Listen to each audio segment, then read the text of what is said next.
permainan mafia hingga ke puncak kejayaannya. Kini lebih mendefinisikan perusahaan nasional daripada model waralaba.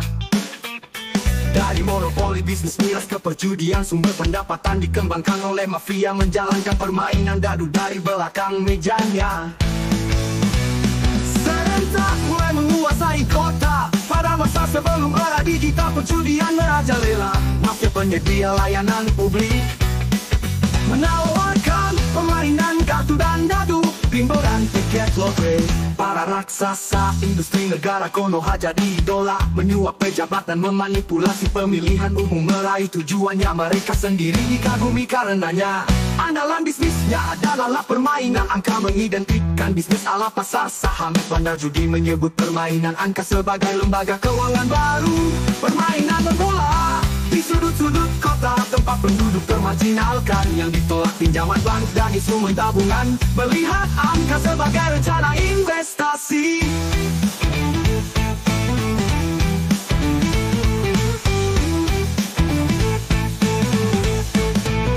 pupuk kerakusan Anda memainkan angka yang sama setiap hari. Dan ketika Anda akhirnya berkesempatan menang, rezeki nomplok adalah laba atas investasi Anda. Menyebut permainan mereka gibah, label propaganda, taktik pemasaran, memanfaatkan niat baik pada mereka yang tertatih letih dan putus asa. Separuh kota bermain, tetapi bangkit-bangkit pasar saham. Sang bandar mendapat untung besar, kembali meniru bank-bank yang sah, menawarkan pinjaman.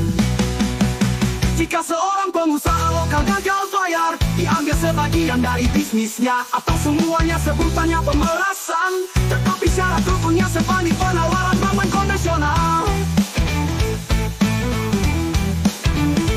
Secara sadar meniru sistem yang berlaku, di saat mereka tidak diizinkan masuk. Indikatornya dari pemujaannya terhadap pahlawan adalah nama samaran. Kesulitan memikirkan nama baik, membangkitkan bisnis negara Konoha. Seorang bandar judi diamankan yang bertepatan dengan upaya penguasa membasmi para mafia secara nasional tanpa pandang bulu. Penegakan hukum kembali datang ke kota jantan dan lantang. Orang baik mengalahkan orang jahat. Kejahatan terorganisasi muncul sebagai pembeda geng investor dari praktisi. Negara Konoha yang terhormat dalam bentuk seni yang sama. Banyak pemimpin di sekitar kita berperilaku jauh lebih buruk daripada rakyatnya. Kekinian sembunyikan aksi berlebihannya di balik tabir kesopanan. Perjalanan menjabat adalah menyingkap tabir. Sejenak pemberontakan padam mengakibatkan penghinaan dan kekalahan gangsteris. Para penjahat berkumpul kembali. Jika mereka tidak diungkap dan didiskreditkan, kita mungkin akan menyaksikan kebangkitan mafia baru.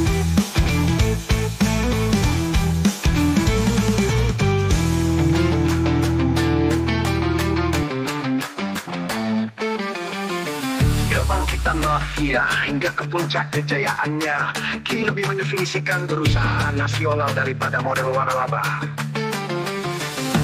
Dari monopoli bisnis miras ke perjudian, sumber pendapatan dikembangkan oleh mafia menjalankan permainan dadu dari belakang mejanya.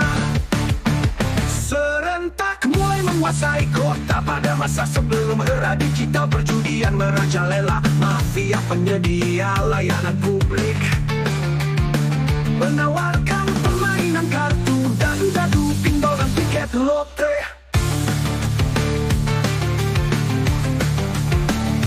Para raksasa industri negara Konoha jadi idola, menyuap pejabat dan memanipulasi pemilihan umum. Meraih tujuannya mereka sendiri dikagumi karenanya.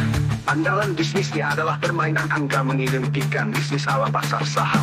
Bandar judi menyebut permainan angka sebagai lembaga keuangan baru. Permainan bermula di sudut-sudut kota, tempat penduduk termarginalkan yang ditolak pinjaman bank dan instrumen tabungan. Melihat angka sebagai rencana investasi, dipupuk kerakusan Anda memainkan angka yang sama setiap hari. Ketika Anda akhirnya berkesempatan menang, rezeki nomplok adalah laba atas investasi Anda. Menyambut permainan mereka gibah.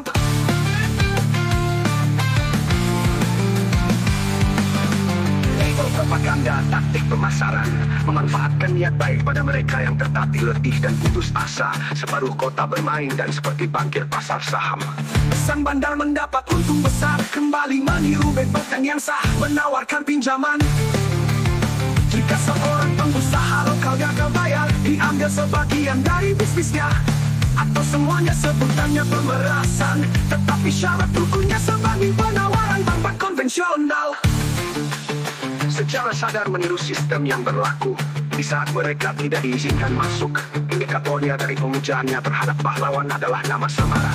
Kesulitan memikirkan nama baik, membangkitkan bisnis negara Konoha. Seorang bandar judi diamankan yang bertepatan dengan upaya penguasa membasmi para mafia secara nasional tanpa pandang bulu. Penegakan hukum kembali datang ke kota jantan dan landang. Orang baik mengalahkan orang jahat. Kejahatan terorganisasi muncul sebagai pembeda dan investor dari praktisi negara Konoha yang terhormat dalam bentuk seni yang sama.